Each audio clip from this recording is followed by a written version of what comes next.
everybody, to the January lunch with Nima in a new year on a snowy New England day. Happy for the snow today. Just want to let you guys know, for the people that are new to Lunch with Nima, it is our monthly webinar program that is on the last Wednesday of the month.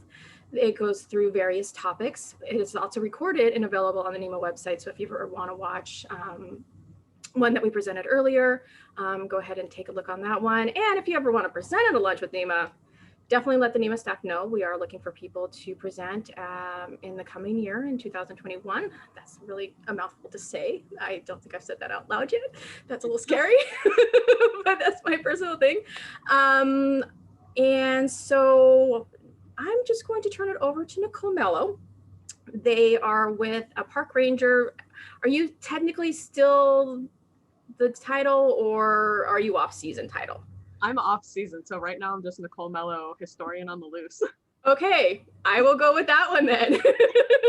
I'm not sure if you saw the conference session at our last conference in November, but Nicole did a great job with a bunch of other New Englanders. So we will be leaving, Scarlett left the link there. So if you want to afterwards watch the YouTube link, I'll also open that link on our YouTube page so you can view that, because it actually ties in to what Nicole will be speaking about today. So Nicole, I will stop talking and turn it over to you.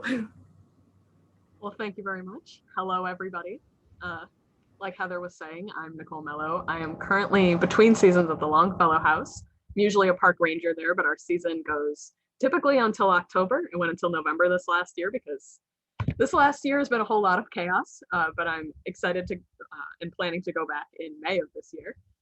But in the meantime, basically just reflecting on my work with the Longfellow House, because now I'm looking to try and write a book about Harry Dana, maybe. I have a lot of information on this guy now, but we're going to talk about reopening the archives and telling queer stories. Like, we're going to back up from Harry Dana and writing a book and like start fresh right at the beginning.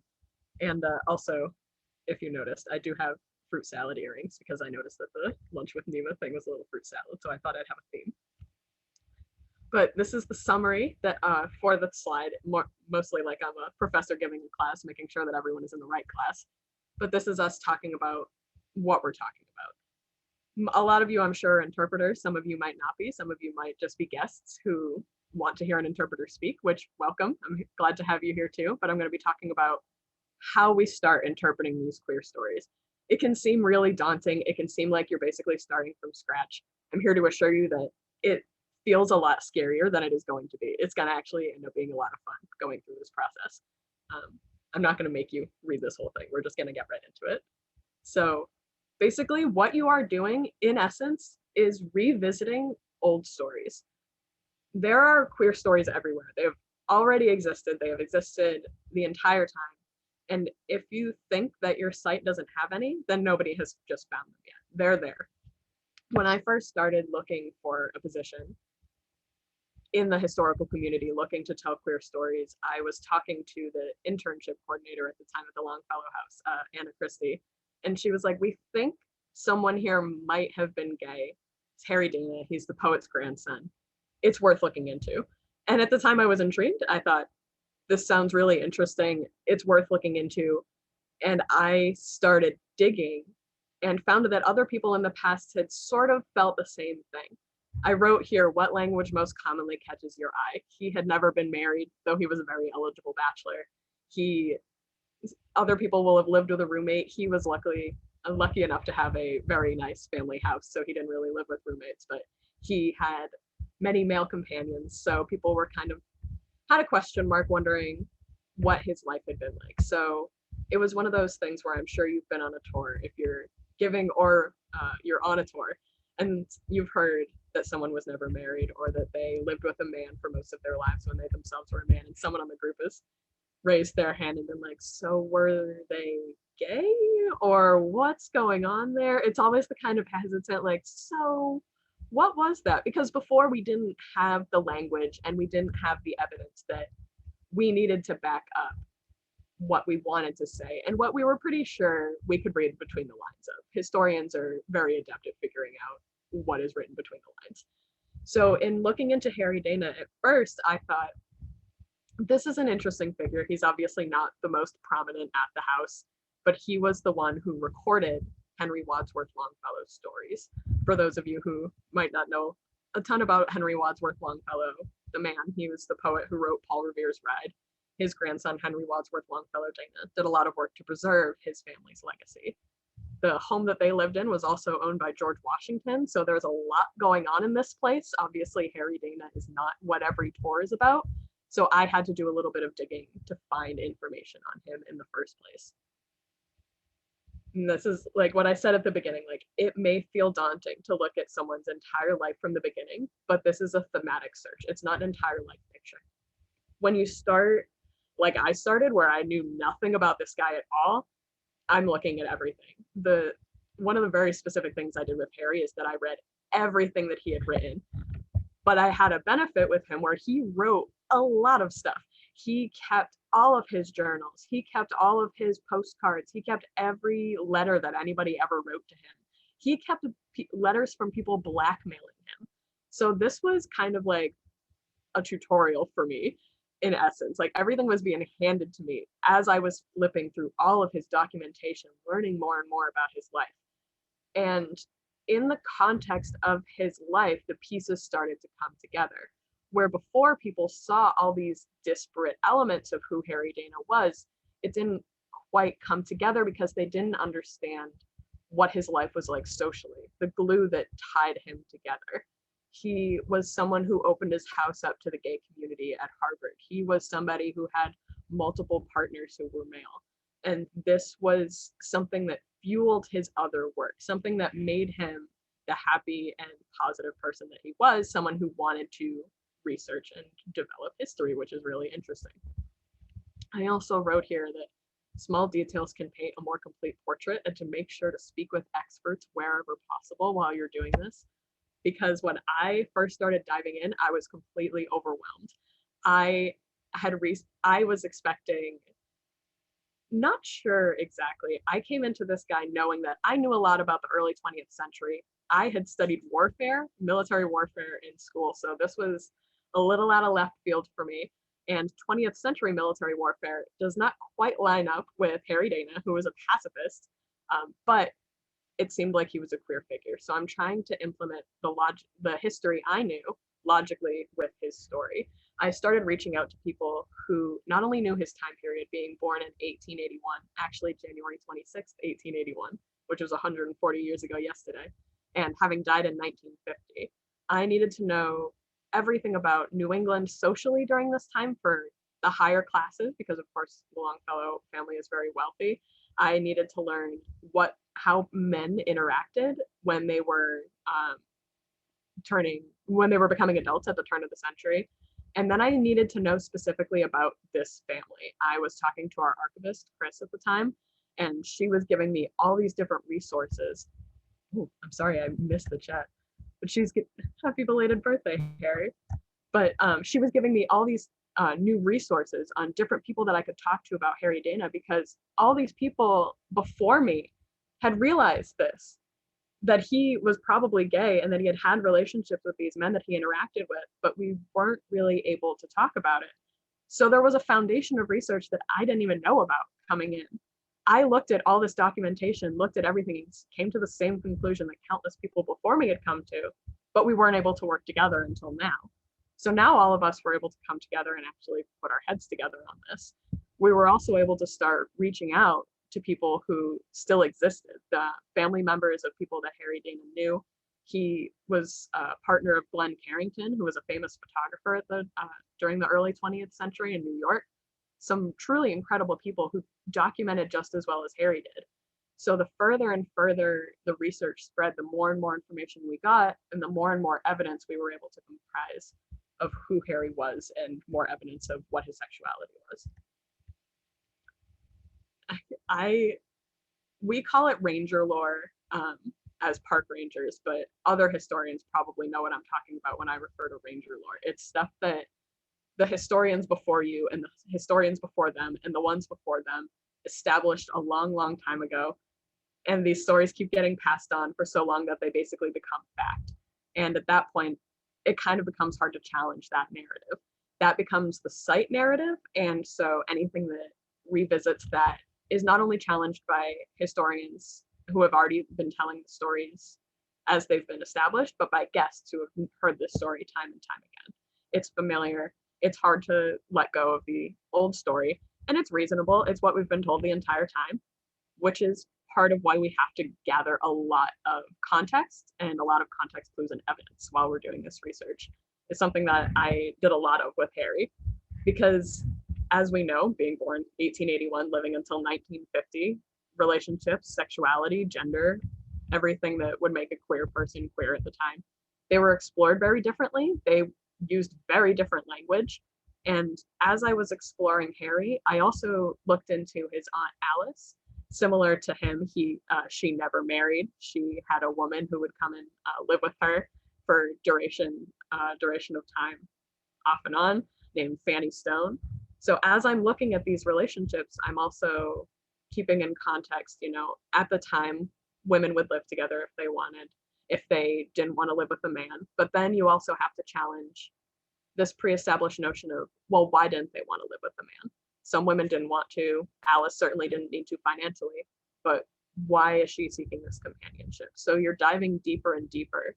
You're looking at the context and the literal language they're using, but you're also putting them in context of why they would be doing things socially, and you're revisiting this narrative. You're always challenging these questions. And I said it may be unfamiliar, but that's kind of why I love doing this so much. I'm sorry if I'm rambling a little bit. It's kind of weird to not see anybody else's faces but my own, but I'm very excited about Harry Dana, so I keep talking a lot about him. But as you can see, we are continuously revisiting. I put these pictures here specifically because you can see this old portrait of him is something that I'm sure at the time he thought was just some picture, some family portrait. We hung it up in our visitor center. Thank you so much, Heidi. I really appreciate that. We hung it up in our visitor center, and I take selfies with it all the time. It's one of my favorite things to do. Other rangers also take pictures with it. People love taking selfies with it. We decorate it for holidays. It's a way of connecting the past and the future, looking at this context and reintroducing our own context, which is part of why it's so important to seek out primary sources and build your foundation first. When I started, like I said earlier, when I started researching his sexuality specifically, I researched everything. It's not exactly the best way to go about it, and it's not what I did when I started researching his Aunt Alice, but it also gave me a much larger picture of who he was as a person. When you already know the figures that you're exploring, someone like Henry Wadsworth Longfellow, somebody like his brother Sam, who has a little bit more known about him, and now we're able to look at him, we're also revisiting him as someone who could potentially have been queer, and we're able to narrow our search down a little bit more. And luckily, when we're able to narrow it down so much, we're able to go back and look at specific correspondence. Like with Harry, I went through all of his letters. I picked out specific ones that had language that seemed suspect, like it might be queer, and then I went through all of those correspondence with those men. I looked for their names in the journals. I looked for their addresses in his address book, so on and so forth. So as you narrowed it down more and more, you're able to get more and more specific and more evidence. I am very lucky in this case because, as you can see here, that's Harry Dana's hair. That is not a joke or a trick. That is his real hair from when he was a little boy that his mother kept. We have everything from this family. So I'm very, very lucky to have a lot of information, which is why it's so important for everyone to reach out to find other people with more information, because Harry is definitely not the norm. He kept so much stuff. And like I said earlier, he kept blackmail letters, people who would write to him and say, I know that you have relationships with men. I want money from you. And he would agree. He felt bad for a lot of these people, and he would send them money and ask if they ever needed help, that they would come to him and ask again. He was a very specific kind of man. But there are all these people that nobody knew about before who are doing stuff just like him. So as we reach out and we interact with other people, like I said, Glenn Carrington's collection earlier, we're able to find more documentation and more information. And for those of you who are maybe revisiting a figure where you're looking between the lines and you're saying, I know that there's something here, but I just don't have that evidence. When you dig into those people's names and you start reaching out, you're able to get way more information and able to seek out all these different primary sources and read between those lines on their language and find that evidence. I have a close-up of the hair for you because I just wanted to show you. His mother in the Henry Wadsworth Longfellow's poem, The Children's Hour, was called Edith with Golden Hair, and Harry inherited that hair. Just very beautiful blonde hair. This is arguably the most important part of the queer interpretation process, I think, is that asking for help from other people, not just reaching out to family members and not just reaching out to people who may have known your historical figure, but reaching out to queer communities and other historically oppressed communities, because it's likely that if someone was a member of the queer community, they may have been a member of another historically oppressed community. Harry Dana specifically is also somebody who is a political rebel. He is a socialist verging on communism. Officially, he was definitely a communist if you read his documents. And you can see on the right here a heavily redacted document signed by J. Edgar Hoover asking that Harry Dana specifically be monitored because he is a very suspicious socialist. This letter is also addressed 1941 when Harry was living at the Longfellow House and just basically having parties and doing historical research. He didn't really do anything very threatening.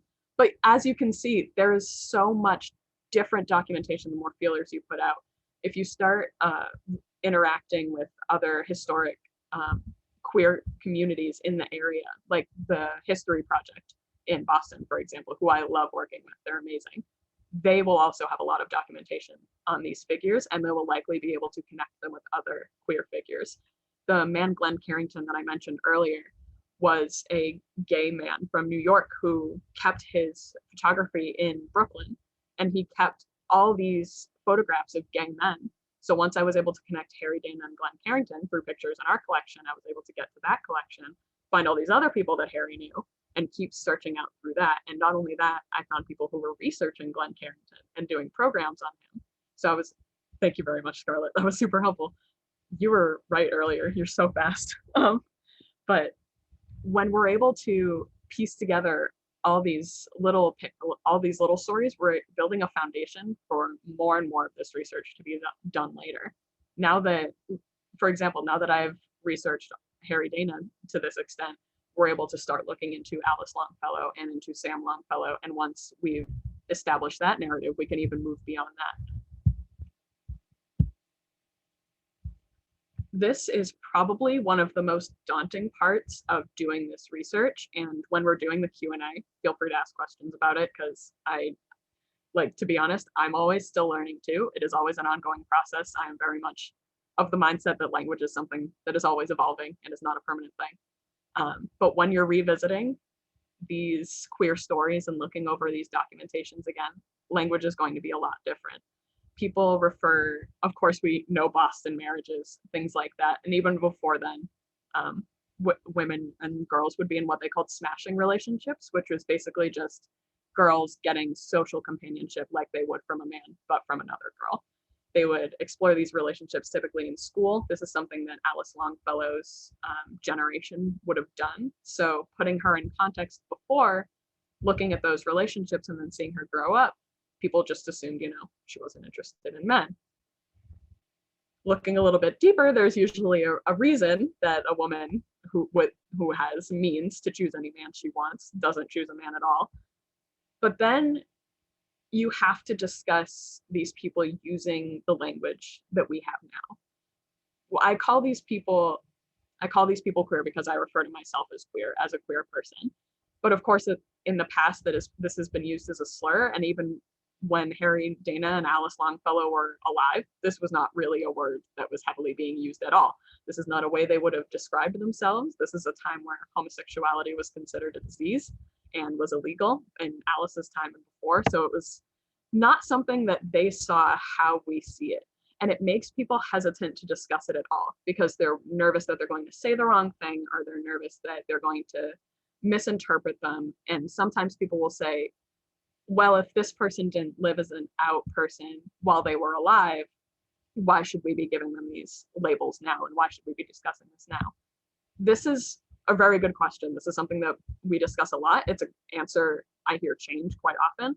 My personal opinion is that if we don't say anything, then we're never going to learn from our mistakes in the first place.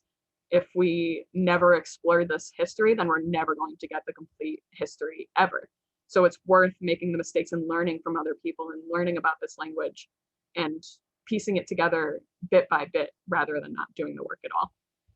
And it's not just the language they used then and the language we use now, but the fact that we are going to keep evolving and the fact that we're going to keep moving forward and knowing that just like history is being created every single day, and we know that as historians, history and narratives are always changing. We're always changing the way we talk about them. There's always different stories that are coming up because different evidence comes up or different historians are interpreting different stories that mean something else to them. So it's about learning the right language, but it's about expressing it, and it's about being open-minded and being willing to learn from others as well, which is terrifying. And I'll admit it, it's so terrifying even to me, and it's something that I'm always working on. But it's also one of the most exciting parts of being a historian for me, is learning something new and piecing this together bit by bit. And when I talk about, like I said, committing to this common narrative, this is a little bit of what I'm talking about. When you've built up this evidence and you've realized what this narrative truly is, and you've been able to realize, for example, with Harry Dana, there's a reason he never married a woman. It was because he was gay and he had relationships with men. He got romantic satisfaction from those relationships. He never sought marriage. So we're able to know this man was likely homosexual based on the letters that we have from him and journal entries we have from him. We have the evidence to back that up. And now we can introduce that into our common site narrative. So at the Longfellow House, when we take visitors into the house, the first room we stop in has a painting of Harry Dana in the room.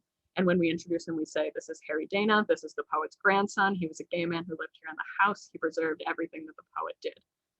It's just part of our narrative, because we know that if someone was like, oh, he's a gay man, how do you know that? We have the evidence to back that up. We know this.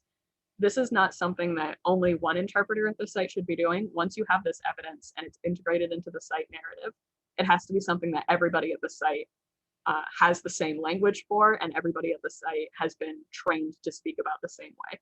Just like with any other subject. When people come into the Longfellow House, we all say, this house was built in 1759 for the Vassal family, because that's what the house was. When we introduce Harry Dana, we say, this man was born in 1881. He's the poet's grandson, and he's a gay man, because that's the narrative. That's true. That's who he was. And that's what we're here to tell people about.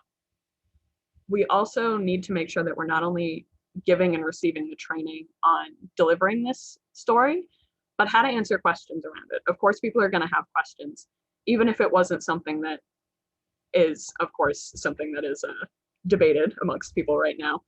It's a new story, and people are always going to have questions about new stories. So regardless, you want to make sure that people are ready to answer questions about the evidence that they have, that they're ready to deal with people who might be combative with them. I can speak from personal experience and say that I have not had a lot of people be combative with me, but I also work in Cambridge, Massachusetts, and I am a very small person, and people don't really confront me there. It's not really a thing I've ever had to deal with, and that's not the same case everywhere. So you want to be site specific and make sure that you're prepared for whoever you are going to be interacting with.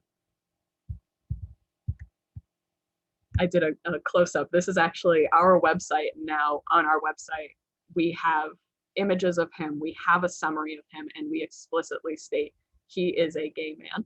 And there's the website. That was so fast. Thank you so much. But on our official website, it says that he is a gay man.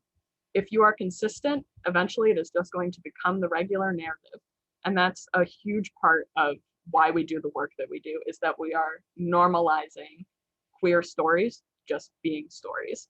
Queer people have always existed throughout history. We have talked about people like Harry Dana without saying they're gay this entire time. It's just completing the picture to mention that they are gay. Here's a couple of pictures of me. I said, it is arguably one of the best ways to engage new audiences is to research queer stories and similarly oppressed stories that have not been told before. And I wrote on the side, interns and volunteers can help too, because I started out as a volunteer and then I became an intern and now I'm a ranger. Like, I've kept working my way up because I am so invested in telling this story. And there are many, many ways that you can do this. Not only do we talk about Harry Dana and Alice Longfellow and Sam Longfellow on our regular tours, but we have special we call them specialty tours at our site. You can have specialty events, special talks, Zoom conferences, as we are still having fun in this pandemic, having a lot of Zoom conferences. There's countless ways that you can engage new audiences in reaching out about this topic that your site has possibly never discussed before. Also, I cannot stress this enough. It is incredibly important to be posting about this information on social media, especially right now.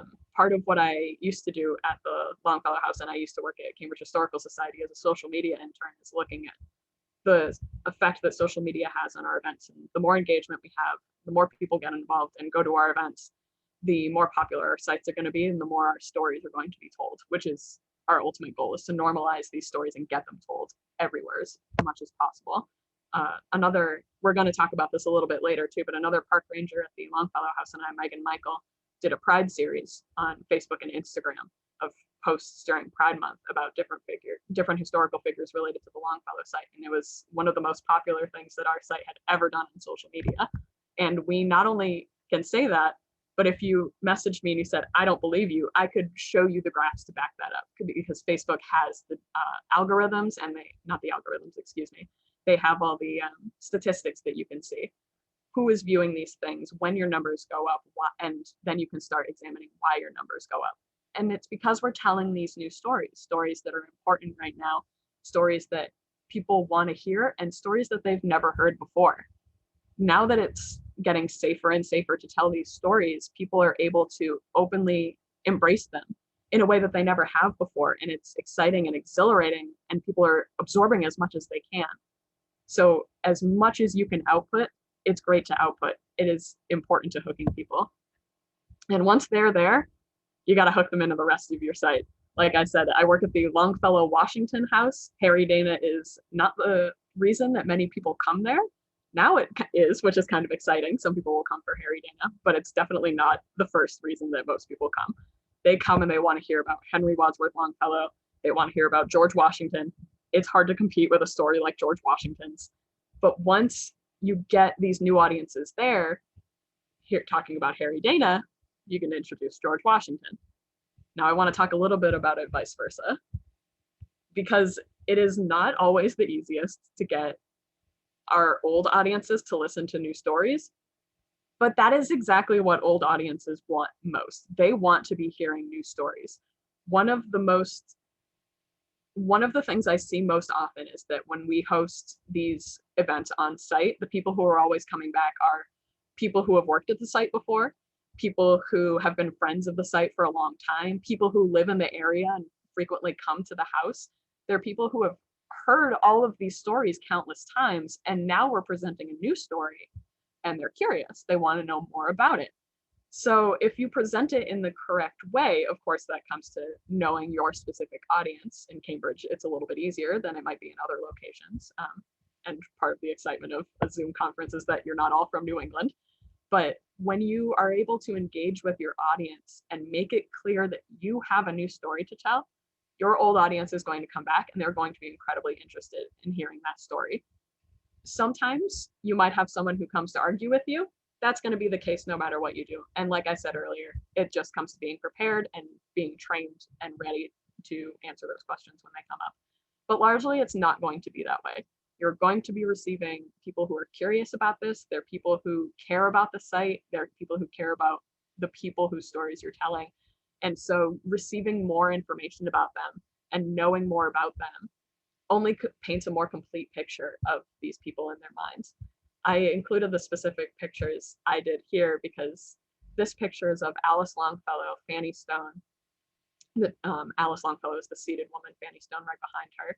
And to right behind Alice is Carl, and to right beside Fanny Stone on the other side, that's Harry Dana. Now, Carl was actually a man that Harry was with for a very long time, and Fanny Stone is the woman that Alice was with for a very long time. So for a while, we've had this picture, Alice, Harry, and two close friends of the family, and we never knew that this was really a picture of Harry, Alice, and their same-sex partners, which is an incredible picture to look back on and reflect upon this queer history that has always existed and that we've always been looking at and never fully understood the story of. This is what our old audiences really want to see. Me too, Heidi. This is one of my favorites. I love this picture so much. It was my phone background for a long time. If you'll allow me to be a little embarrassing about myself. And this is a big part of course, doing all of our work, getting involved locally. It's not easy to do right now. It is, in fact, probably harder than it has ever been to get involved locally right now. But in some ways, it's kind of easy to interact with others. You're reaching out to a lot of people. We're doing things digitally. You can talk to people that maybe you've never been able to talk to before. And like I mentioned, the history project earlier, they're doing a lot of queer projects. They reached out to us and we worked with them to document queer Boston. And then we were able to talk about the queerest house in Cambridge. Oh, I'm sorry. I'm seeing so many things come up. Yes, Kate, I agree. Queer people have always existed. And that's part of why we get to look at pictures like these and realize, like, when this picture was taken, these people were queer. That was true, even if it hasn't been discussed since. It will always be true, even if we stop telling the story. That's part of what's beautiful about this, is that it's acknowledging these stories. It's knowing that while we may have felt alone, we have never really been alone, which is awesome and definitely what people want to hear.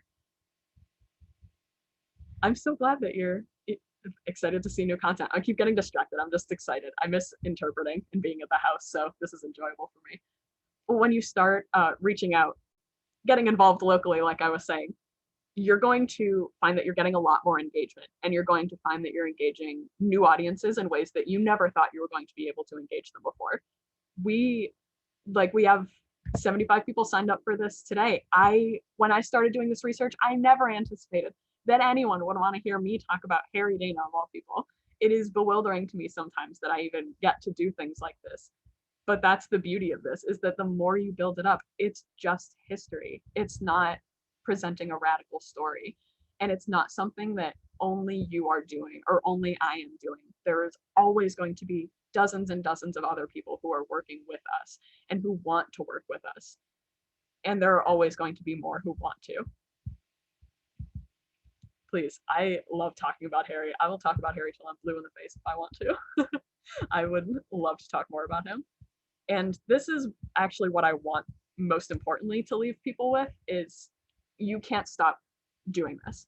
Once you, like, if I had stopped, I realized Harry was gay, I realized I'm done, story's over. But then I started digging more into his relationships, and I realized that this is not all that anybody is. They're reducing them to their sexuality is as detrimental as reducing them to any other one thing about them. This is creating one piece of their puzzle and putting it in to create a more complete picture. Now you have to put together the picture in other ways. You have to figure out the other elements. But if you want to work more in queer history, now you have to go to other people and figure out their queer elements, and you have to label them in whatever historical narrative way. You have to give them evidence. You have to build it up further and further. And then you have to advocate for them. They're not here to advocate for themselves anymore. That's a big part of our job, remember, is telling these stories and interpreting them, because they're not here to do it. So we can't really give it up. It's kind of a full-time job. We talk about it, but we're on social media constantly. We're always making posts. We're commenting back. We're interacting with people. When I go for walks at Mount Auburn Cemetery, where Harry is buried, I know that I'll be near him and someone might stop by and I'm like, did you know about this guy? And then I'm talking about him again. And it makes you look not only at this person with new eyes, but then you start looking at every other historical figure with new eyes as well. As you start exploring, you're going to find that it does not stop. You're going to look at every historical figure. You're going to read between the lines. You are going to see lived with a man for 5 years, and you're going to see never married, but had a female partner that she loved very deeply. And you're going to know exactly what that means. And you're going to have the tools to research that. And you're going to then have the tools to present it, to back it up, and to continue advocating for it, to always keep posting it on social media, to always, thank you so much, that's very sweet, and to always make sure that this story is continuing to be told. And this is a little bit of a close-up. Like I mentioned earlier, Megan and I did that Pride series. This was a huge undertaking. This was something that was really important personally to us, but also important to our site, because we had, as we realized, multiple queer figures whose stories really hadn't been told before. So we were posting at first with the intention that we were just getting the stories out there. And as we got further and further in, it became more and more clear that people wanted to hear these stories. They were new, they were exciting, and they were relatable.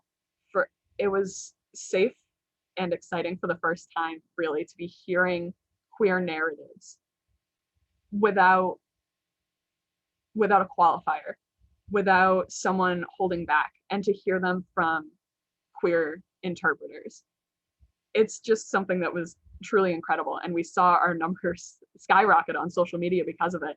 And you can see even in the background of this screenshot that we went to Pride. You can see in this picture here, we were able to attend Pride in our uniforms with Pride flags, carrying a picture of Harry that my supervisor Garrett had actually put on a poster for us so that Harry could go to Pride for the first time.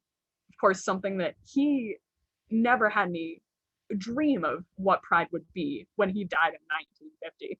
But everything that it's become is the natural growth of what Harry Dana would have wanted and what people like us are always looking for. That's a lot of what I have to say on this topic. If you have questions and you don't feel comfortable asking them in this little Q&A that we have, feel free to reach out to me. If you want to know more about this, feel free to reach out to me at this email address. Obviously, I'm always happy to talk about queer history. You can see my little picture here. I also cried when Garrett was like, now he can attend Pride for the first time. I was like in uniform, crying like a little baby. I was just so happy that he got to go for the first time, even if it was over 50 years too late. I love how much you love your job. Can I just say that? I'm like, all right, can't ramble, don't talk too fast, together. No, it's great. It's one of those things that, we occasionally sometimes need to step back and realize, like, I love my job and I'm going to show I love my job. So on that note, if anybody does have any questions, you can either ask in the chat feature, but make sure you do to all panelists and attendees so everybody else can see it. So you just send it to all panelists and that just the three of us receive it. Or you can ask something in the Q&A as well, and stuff like that one. So we do have a Google Harry Dana on that one. Yeah. This was one of my coworkers at lunch. Okay. We went to Pride together. We put on the back of the poster board to Google Harry Dana because we knew that nobody would know who he was, and we kept telling people to Google Harry Dana. And when we checked the stats on his Google search after Pride, it had spiked. People had Googled him like they had never Googled him before, and it had brought them all back to our site to find out who he was. It was awesome. That's cool. I do remember being on the sidelines yelling because I thought it was cool that you guys were there. So I'm just going to say that right there. I do remember seeing you guys. So awesome. I was super happy and stuff like that. So we do have a question. Can you talk about if you had any conversations with current family members about bringing the story to life? Yes, actually. Of course, one of the kind of bummer parts about Harry being a man who never got married is that he didn't have kids. So he doesn't have any direct descendants. But a direct descendant of one of his cousins, who is a member of the Longfellow family. Her name is Frankie. I've actually been able to talk to her about what she remembers from Harry when she was a kid and how we're talking about him now, which is awesome. We've also been able to, through social media, reach out to a lot of family members that we didn't know existed before. I'll post on Facebook something about Harry Dana for the site, and people with the last name Dana will comment and be like, this is actually like my husband's uncle and stuff like that, and we'll be able to reach out, and it's just awesome. So we've not only been able to talk with family members we knew about, but now we're able to talk with family members we never knew about before. So I think you actually have an advantage here because you're part of the Park Service, so you don't necessarily have to deal with the board. But any advice for what to do when board members might be resistant to including queer stories in museum narratives? I know that's a kind of a big pushback in some ways, but something that needs to happen. It's true, and you're definitely right. It's not something that I've luckily not had to deal with that much at all. The official stance of the National Park Service is pro-gay, pro-trans, pro-climate change, all the good stuff. Back again. So we're luckily that we don't have to deal with the board.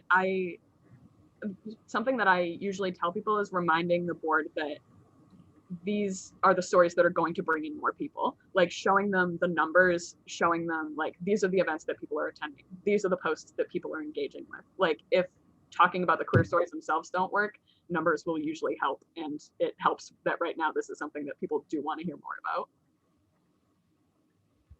And then we also, during the session that you presented at a conference, that was also brought up with someone else that answered that question. So I know Scarlett put in the link to the YouTube if you want to watch that later on, because that is talked about the board on that one. Do you know if Harry had any connections with Isabelle Gardner? I have heard she has. She was a great ally to the queer community in Boston. I actually don't know if he did. I haven't seen her name pop up in his stuff, but they're both prominent in the community, and his family and her family are both like, they may have. It's something that I'd definitely be willing to look into, and I know that a coworker of mine who used to work at the Longfellow House is now at the Isabelle Gardner, so it's something that I could actually look into very quickly. And I know Jimmy, so I can talk to him about it later too. Okay, so we do have some questions in the Q&A now. The notion of constant recontextualization seems like the epitome of queer theory through the lens of interpretation. Did you have queer theory in mind while doing this research, especially when thinking about language's constant evolution? I think that I have queer theory in mind when I do my research, and that's kind of what I do, and that like that's what I'm searching for always. But I definitely, sorry, I'm thinking about a little bit about this one. We can come back to it. Yeah. Let's come back. Okay. It's like, this is like a very good question with a lot. It is a good question, because it's definitely one of those things. It's like, how do you view the archives that you're looking through? What type of lens do you have, basically? So yeah, we can come back to that one.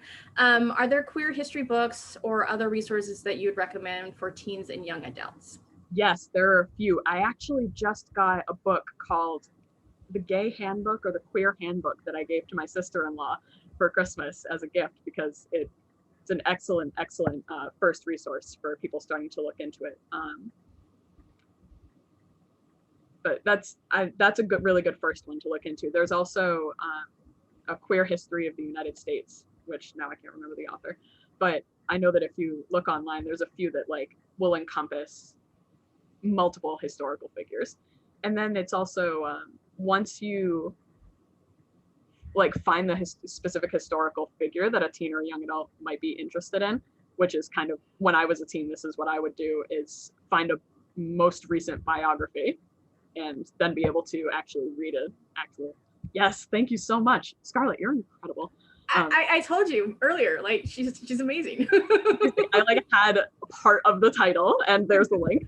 But yeah, when you look at these like larger books, like A Queer History of the United States and things like that, and you find these figures, if you go to more recent biographies of them and you go deeper, then you're basically doing what this whole PowerPoint was about. But that's probably what I'd recommend, is starting small and starting big and getting smaller. That's good.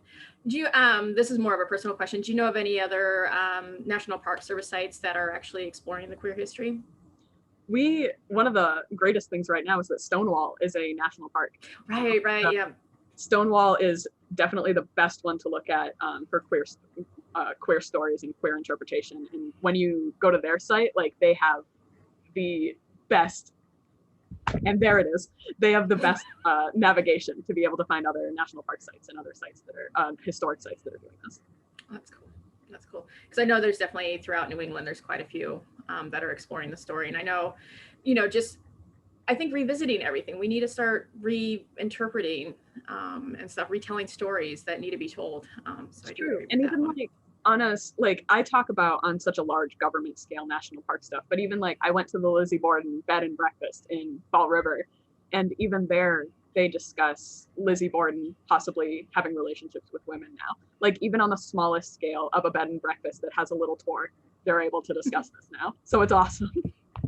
It is cool on that one. So if anybody does have any questions, go ahead, type them in the chat and the Q&A. Yep, definitely historic New England. Oh, so the sleeper there.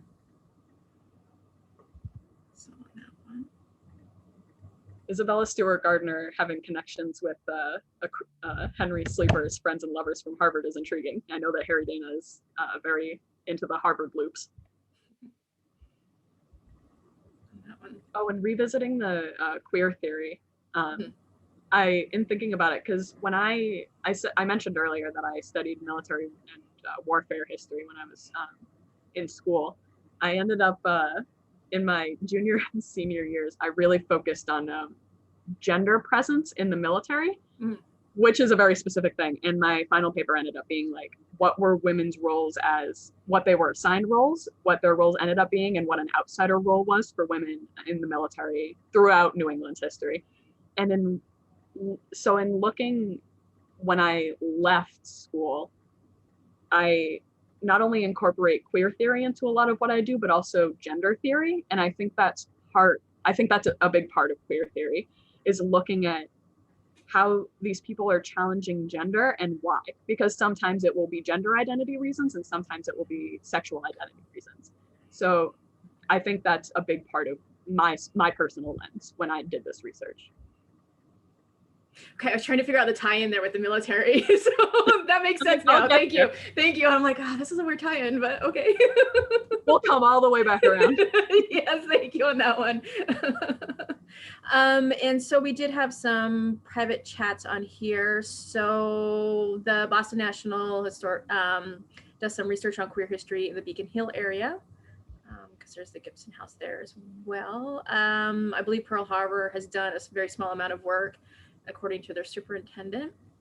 And Scarlett is definitely Beauport. I think that's the big one here in New England. So yeah, Emily Parnell also used to work at the Longfellow House alongside me. Now she's in Boston, knows a great deal, and has been doing a lot of work interpreting queer history in Boston now too. That's great. It's always great to see and hear. Again, I think you've covered a lot.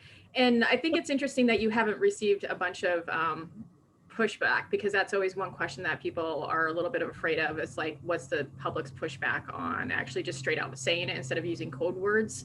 Because I know in the session it was brought up, like people would just use code words and people would be like, are they gay? And they're like, well, yeah, but they use the code word instead. And so I think it's nice that you just straight out say it instead of talking around the issue. I think that's a big part of this normalization, is that we're able to just say it and that we're able to just discuss it and that it just becomes a story. Yeah. Scarlett just has a bunch of links. I'm amazed.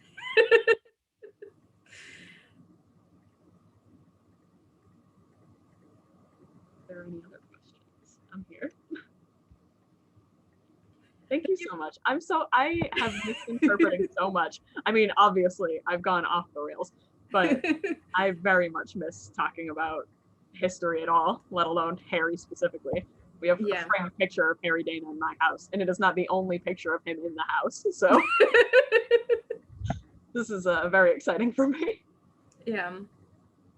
Is there any other sites that would be like on your wish list to go in and maybe look into their archives? Oh, so many. There are a few people that Harry has interacted with, and I'm not going to say any names, that like it's been really hard to get information on them from. Mm-hmm. So there's a few that like I just want to get into like the documents that people have in their homes that they don't realize are important documents. Like I really just want to get into like private collections. It's the Indiana Jones in me. I want to like get into a cool crypt and like find some like really awesome artifact and unlock this great history. And then since you were at Cambridge Historical Society, you've looked into their archives, correct? Yes, that's actually how I ended up at Longfellow. I was working for Cambridge Historical. I went to Longfellow to ask them a question and I loved it a lot. It's just right down the street. I mean, I went for a walk and I ended up at Well, that's great. Again, Nicole did leave their email address there, so definitely reach out if you had any questions that you did not feel comfortable asking today. We do have a lot of great resources here in the NEMA community, and I would count Nicole as one of those. Thank you so much. Love being a part of this community. Yep. And so on that note, I guess we'll say goodbye for today. But if you do have any other questions, go ahead and reach out to Nicole. Again, this Lunch with NEMA was recorded and will be available on the NEMA website probably later on this afternoon. And if you are interested at presenting at a lunch with NEMA, definitely reach out to the NEMA staff. We would be happy to talk to you about that one. And Nicole, thank you so much. Thank you all. As I was just saying, thank you so much. I had a lot of fun. Thanks, everybody. Bye.